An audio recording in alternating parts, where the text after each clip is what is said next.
My dear brothers in Islam, the shaitan was cursed. He was thrown out of paradise, guaranteed hellfire for eternity, and was given the curse of Allah Azza wa Jal for refusing one sajda. To who? To Adam, to a man.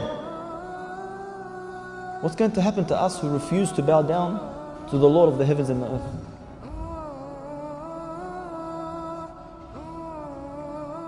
The shaitan cries every single time we go into sujood. He cries. That Bani Adam was ordered to make sujood and he made sujood. And I was ordered to make sujood and I refused. That watchman that the Prophet ﷺ guaranteed, whoever gets up while the Muslim army was going to war and they was going to sleep that night, who wants to get up and be a watch guard for the Muslims? So two men stood up. They go, we'll do it. One would do half the night and the other would do the other half. So this man got up on the cliff and he's watching over the Muslims and he begins to pray. He's standing there watching, so he started praying. He started praying and the enemy came. And as they were approaching, he saw the man on the cliff and he knew this man would alert the Muslims, so they couldn't ambush them. So he grabbed the arrow and he shot him. And the arrow entered one part of his body and exited the other. And this man remained there standing praying. He did not want to leave his prayer. Look how important it was to him. He didn't want to leave his prayer. We took some of the shababs a few weeks ago to skirmish paintball. Little paintball just hits you, it stings. You should see them run. And it's killing and they're rolling on the floor in pain. This man took an arrow in one part of his body and out the other and he didn't move. Another arrow, the second one, straight in one part, out of the other. The third arrow, straight in one part, out the other. And he would not leave his prayer. At the end, he left his prayer and he returned. As he was returning, he called the man who was supposed to take over his shift. So the man looked at him, he goes, why would you not pray? Why would you not leave the first shot you had taken? He said, by Allah, I was praying a prayer. And I was reading a surah that was so beautiful that I did not want to leave. I wanted to die as I was praying and reading that surah. And if it wasn't for my promise to the Prophet ﷺ that I would guide the Muslims, I would have stayed in that prayer and died in that prayer. Look at the importance of salah in their lives.